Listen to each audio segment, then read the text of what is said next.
Tunao fahari kwamba mkoa wetu na manispaa yetu ya Iringa ni moja kati ya manispaa na mkoa ambao kwa kweli una uzalishaji mkubwa sana wa bidhaa za maziwa, bidhaa za mifugo, na tunaamini huko tutakapokwenda mtathibitisha haya maneno ambayo tunayasema. Halmashauri yetu ni halmashauri moja kati ya halmashauri safi zaidi. Tumekuwa tukishika nafasi ya kwanza, ya pili na ya tatu kwenye mashindano ya usafi wa kitaifa, na hilo ni moja kati ya jambo ambalo tunajivunia sana. Wakati naongea na mwenyekiti, alitamani pia tuweze kukutana na Mheshimiwa Asas ambaye ni mjumbe wa neki wa mkoa wetu wa Iringa, ni mmoja kati ya weneki wenye misaada sana. Sisi hapa Iringa tuna kata zaidi ya 190, lakini zote zina ofisi ambazo yeye kajenga.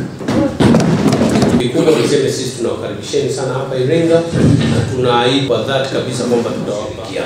Naitwa Kevin Mapunda, ni mwenyekiti wa ALAT mkoa wa Ruvuma.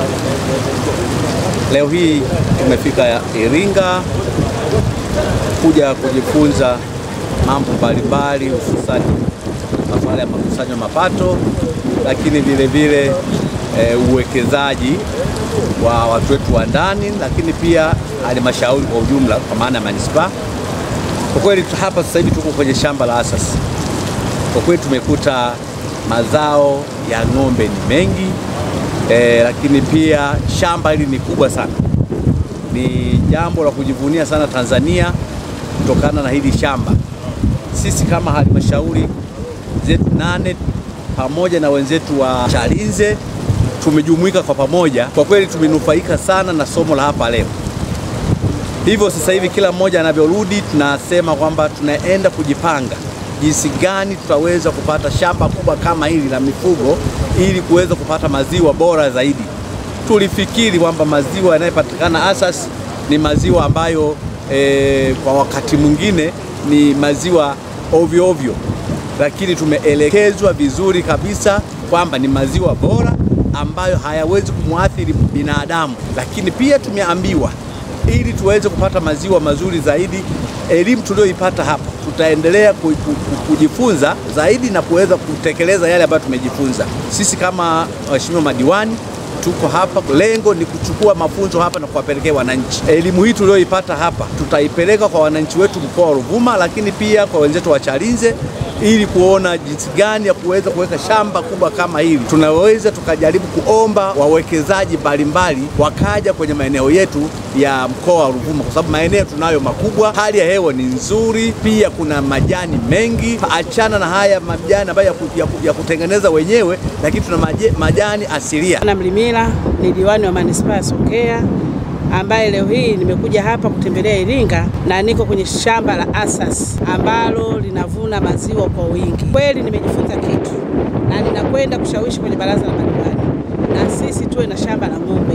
Inawezekana, kwa sababu hata tukianza na ng'ombe 400 au 500 tutafika leo, kwa sababu tumejifunza jinsi ya ukamwaji wa maziwa na pia utunzaji wa maziwa wa kisasa.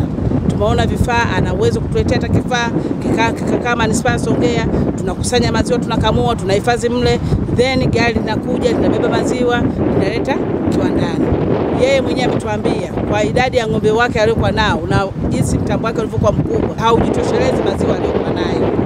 Unaona, kwa siku wanakamua lita 50,000 na wanahitaji ikiwezekana hata kwa siku mtambo wao unabeba maziwa lita 2,000. Gaudensia Edward Kipinga ni diwani viti maalum kutoka halmashauri ya Iringa District. Mimi kwanza kabisa nimefurahishwa sana na ziara hii ya kuja kujifunza huku, na nimeshajifunza tayari. Narudi hivi naenda kuwashawishi wanawake wenzangu, hata vijana na pia vikundi, namna ya ufugaji wa ng'ombe na jinsi wanavyovuna maziwa wenzetu. Na mimi nimejifunza sana, naenda kuwashawishi wenzangu, wanawake wenzangu, tusijikite tu kwenye kilimo cha mazao, kwa mfano kama kahawa, mahindi, maharage, jikite na kwenye ufugaji. Sam, afisa tawala Asas Group of Companies. Leo tunafurahi kupokea wageni kutoka ALAT Ruvuma, lakini pia kutoka Chalinze halmashauri ya madiwani na kutoka pia wenyeji wa Iringa halmashauri ya Iringa. Leo tuko shamba la Matembo, ni shamba kubwa kabisa la kisasa ambao tumepokea wageni hao kuja kutembelea na kujifunza kwa vitendo. Shamba la Matembo tunapatikana katika barabara ya kuelekea Dodoma, lakini pia katika shamba letu la Matembo tuna ng'ombe aina ya Holstein Friesian ambao ni ng'ombe wenye uwezo mkubwa kuzalisha maziwa. Ng'ombe hao wanazalisha wastani wa lita 55 mpaka 60 kwa wale ambao wanatoa maziwa mengi ya juu. Lakini pia katika shamba letu tunatumia teknolojia ya kisasa kabisa katika kukamua. Tunatumia mashine ya kukamulia ambayo ina uwezo wa kukamua ng'ombe 64 kwa wakati mmoja. Shambani tuna uwezo wa kuzalisha lita 17,800 kwa siku ambao ni wastani wa lita 29 kwa kila ng'ombe kwa siku.